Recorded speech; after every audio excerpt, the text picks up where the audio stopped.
Hi, this is Craig Dennison with FlyFishingChronicles.com, and today we're going to tie a Gartside Gurgler invented by Jack Gartside out of Boston, Massachusetts. It's a great saltwater, freshwater pattern that imitates baitfish using foam. It's fished on the surface, or you can fish it underneath the water on a sinking intermediate line, but a great baitfish pattern. Come join me as I tie it.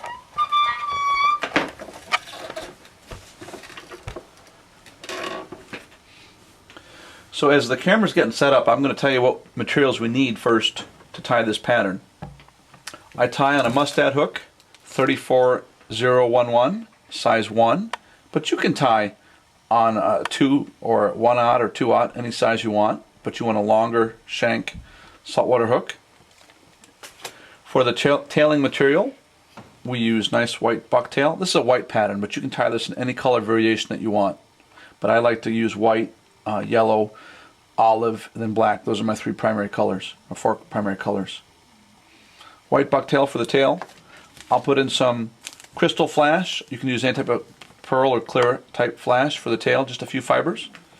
For the body, I'll use a solid chenille, medium size, nice and kind of clear and pearlescent. And for the hackle, we'll just use a nice dry fly hackle. You can use a webby schlappen or saddle hackle if you want to. And I like to put eyes on it. It's a little variation that I put on it. I put eyes. This is what we're tying today. Again, Gartside Gurgler in white, but tie it in any colors that you want. So I'm going to start with my hook, and I always debarb my hooks at the vise. Debarb it, and I also like to sharpen it. Saves time in the water. I just think makes me a little more prepared when I sharpen my hooks up front. Alright, so put the hook in the vise. Love my Renzetti vise. Alright, nice rotary vise. Today we're using 3/0 white thread.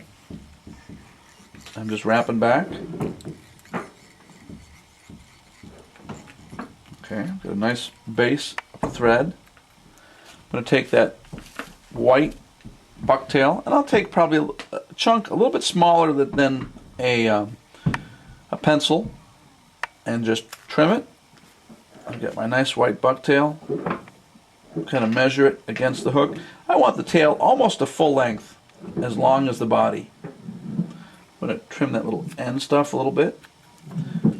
Now, just to give a little more buoyancy and add some heft or some bulk to that body, I always wrap this around.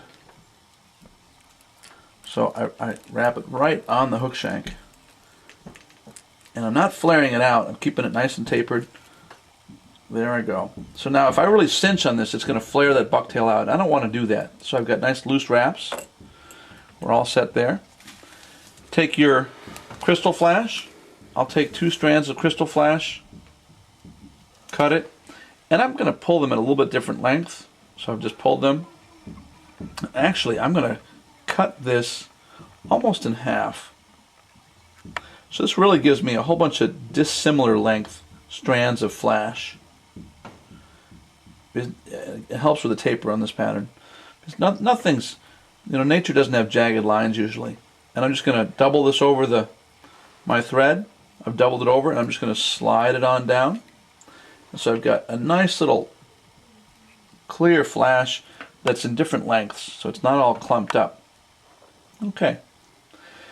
Next step is I'm going to take some of this Zap-A-Gap. I like working with the Zap-A-Gap gel. It's just a little more viscous, a little easier to use. I'm going to put a dot on the end there.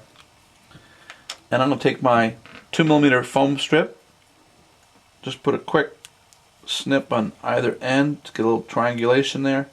We'll tie that in. Then I'll just tie it in nice and tight. That's tied in nice and beautifully on top. Grab your saddle hackle, tie it in by the tip. Just a couple tight wraps. 1, 2, 3. It's not going anywhere. And I'm also going to take my chenille and tie that in. With a pinch wrap if you want. So I've got nice and tight, and then just wrap forward. Okay. I'm going to use that nice rotary feature and just palmer that forward. Nice neat wraps, although I don't know that when a 30-inch bluefish or striper hits this, I don't know that it really matters how neat and detailed it is. So I'm keeping good pressure on that thread. Notice how when I trim things, I trim at an angle. Okay, I've got that. Now I'm going to put a couple wraps on. 1, 2, 3, 4, 5. That's to keep it honest. I've got 5 wraps there. Tie that off. Okay. You know, it wouldn't hurt right now to put just a drop of that Zap-A-Gap on it. This is where this fly really gets interesting to me. I'm going to pull this over. I'm going to pull it over, and I'm going to just put kind of a tight wrap or 2, or 3, 4. I'll put 4 tight wraps. And then I'm going to build up like a little head on that. So I've built up a head, pulled it back on over itself. 1, 2, 3, 4, 5. That's probably pretty good. And next, I'm just going to tie this off. Pull that foam head back and tie that off. 2, 3, 4, 5. Hear that thread tension. There we go. Now, this is laying right across the back, and I've got this tag end. You could trim it all off. I think it gives it more buoyancy. And so what I'm going to do is I'm going to just cut that right there. And so I've still got a nice extended back that really floats that fly up nicely. I've got my 6mm white plastic eyes. I'm going to take my pliers and trim this, but not all the way. So I have left about 1/8 of an inch or so on that stem. You'll see why in just a second. Okay. Now, you've got, on this fly, you've got a nice hole here in the middle that is going to work to our advantage. I've left that hole on purpose. What I'm going to do is just put a little bit of Zap-A-Gap in that hole. Try to put a touch of Zap-A-Gap on that stem without getting it all over my fingers, which is always an adventure. And then just put that in there tight. And that's got Zap-A-Gap on the stem and in the hole, and that eye's not going anywhere. Find your other one and do the same. A little bit on the outside, a little bit on the inside, on the stem.